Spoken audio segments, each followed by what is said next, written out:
Oui, je suis encore avec mon thé, oui. Mes cheveux aujourd'hui, c'est genre, c'est pas possible, on n'a jamais vu quelque chose d'aussi indiscipliné, genre les petites mèches là qui me... Bonjour, j'espère que vous allez bien. On se retrouve aujourd'hui pour une nouvelle vidéo et c'est un top de mes livres préférés de l'année 2016 parce que c'est une vidéo qui m'a été beaucoup demandée. À la base on m'a demandé un top 10 mais en fait un top 10 c'est un petit peu compliqué pour moi étant donné que j'ai déjà galéré à en trouver 5. Donc je me limite à un top 5.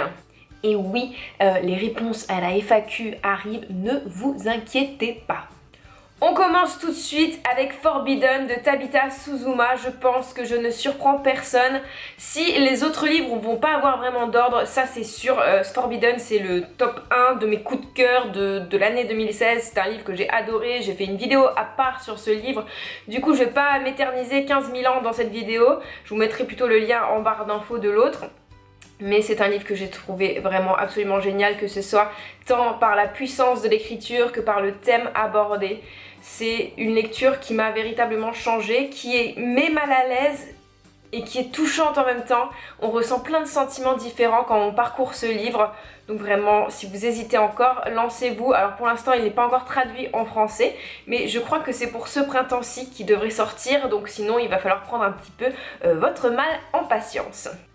Dans le genre je te fais pleurer presque du début à la fin, il y a aussi Quand la nuit devient jour de Sophie Jomain. J'ai été ravie de découvrir cet auteur dans une ambiance totalement différente de ce que je lui connaissais, puisque je connaissais la saga Les Étoiles de Nocède qui est quand même un petit peu plus tournée jeunesse, qui est très inspirée de Twilight, et je connaissais aussi Felicity Hadcock qui est peut-être un peu plus tournée vers les adultes parce qu'il y a une dimension érotique assez importante, qui a un côté très fun, très divertissant. Et du coup la découvrir dans un milieu, dans un thème beaucoup plus difficile à aborder, puisque Quand la nuit devient jour parle de l'euthanasie tout simplement. Donc c'est une jeune femme qui est en pleine dépression, qui est au bout, qui n'a plus du tout envie de vivre et qui ne sait pas comment s'en sortir. Et ben elle décide d'aller en Belgique où l'euthanasie est autorisée. Donc bien sûr c'est suivi par les médecins, machin, c'est les médecins qui donnent son accord et tout. Et elle va vivre ses derniers jours dans un centre et on la suit pendant ce parcours.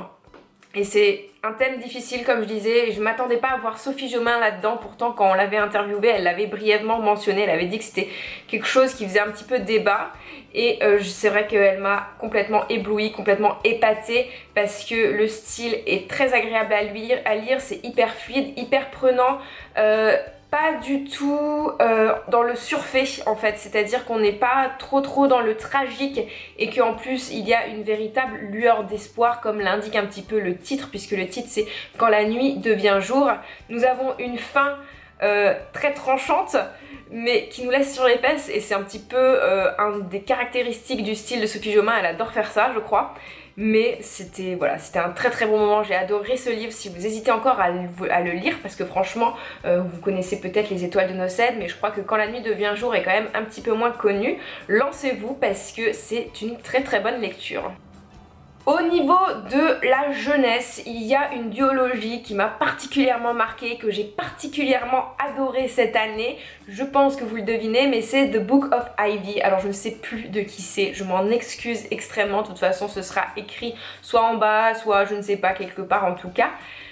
J'avais adoré, mais vraiment adoré, parce que c'est hyper prenant, hyper addictif, ça bouge tout le temps, il se passe quelque chose et en même temps on parle vraiment de thèmes très importants comme l'amour, la famille, tout ce qui est politique, machin, les conflits.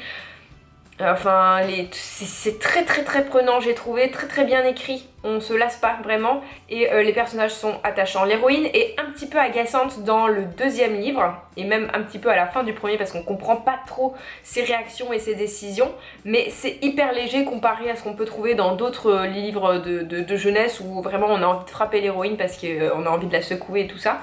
Là, elle a quand même quelque chose de fort. Et il y a donc l'autre protagoniste, le protagoniste masculin, Bishop, qui a été un de mes personnages préférés de cette année. J'étais littéralement sous le charme, qui est un personnage très doux, très calme, très posé et très réfléchi, et en même temps il est totalement dévoué à, je ne sais plus comment elle s'appelle. Voilà, je ne sais plus comment elle s'appelle. Bref, tout ça pour dire qu'il est totalement dévoué à son amoureuse, et c'est très beau, donc j'ai beaucoup aimé cette duologie. On retourne un petit peu dans le contemporain avec Juste avant le bonheur d'Agnès Ledig. qui, si vous m'avez bien suivi, avait été aussi véritablement un gros coup de cœur. J'avais été bouleversée par cette histoire qui en fait... c'est un peu l'histoire de personnages qui vont s'aider les uns les autres à se reconstruire. C'est plein de bons sentiments et c'est un petit peu le style d'Agnès Le Dic. C'est toujours quelque chose d'assez frais, de rempli d'espoir, de cœur finalement. On sent vraiment ça quand on la lit et c'est juste beau. On passe juste un très bon moment quand on lit ces romans parce que ça nous fait du bien, voilà, c'est le genre de roman qui vous fait du bien.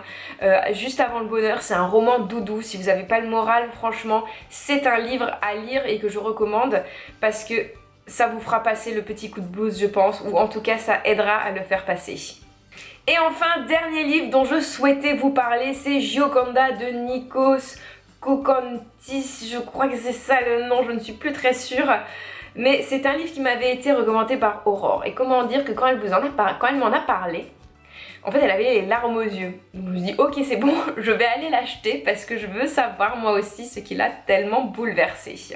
Et en fait Gioconda, c'est un récit autobiographique. C'est la seule chose que l'auteur a jamais écrite. Et en fait... il a écrit tout simplement son amour à propos de son amour d'enfance, son unique amour, son unique grand amour. Voilà, parce qu'il avait cette sensation qu'il fallait qu'il laisse quelque chose d'elle sur cette terre en fait, quelque part. Puisque, donc en fait, elle a été, leur histoire d'amour a été brutalement coupée, nette comme ça, enfin... sans qu'il le veuille puisque la jeune femme a été déportée. Donc voilà, donc vous comprenez que ça se passe pendant la Deuxième Guerre mondiale. Et du coup, on a un récit qui est hyper vibrant, qui est encore plein de tous ces sentiments qu'il ressentait pour elle. C'est court, mais en même temps, on est très vite à bout de souffle parce qu'on n'en peut plus de lire tout ce qu'il a pour elle, tout ce qu'il... C'est très vif ces sentiments et on sent que c'est complètement honnête, que c'est hyper sincère, que ça vient du fond de ses tripes, du fond de son cœur, qu'il la porte en elle en fait et qu'il la retranscrit, qu'il lui redonne vie carrément dans ses lignes. À la fin, j'en pouvais plus, j'étais en larmes.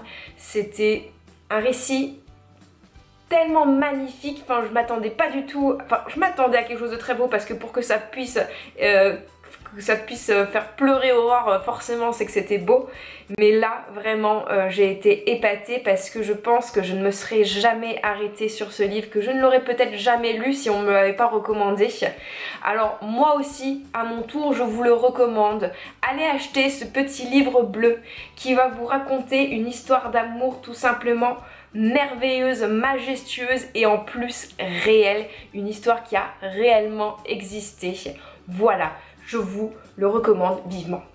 Et ma foi, c'est tout pour cette vidéo, j'espère en tout cas que ça vous a plu. N'hésitez pas vous aussi à me partager dans les commentaires vos lectures préférées de cette année, les lectures qui vous ont marqué. Et je vous dis à bientôt pour une prochaine vidéo. Bye bye!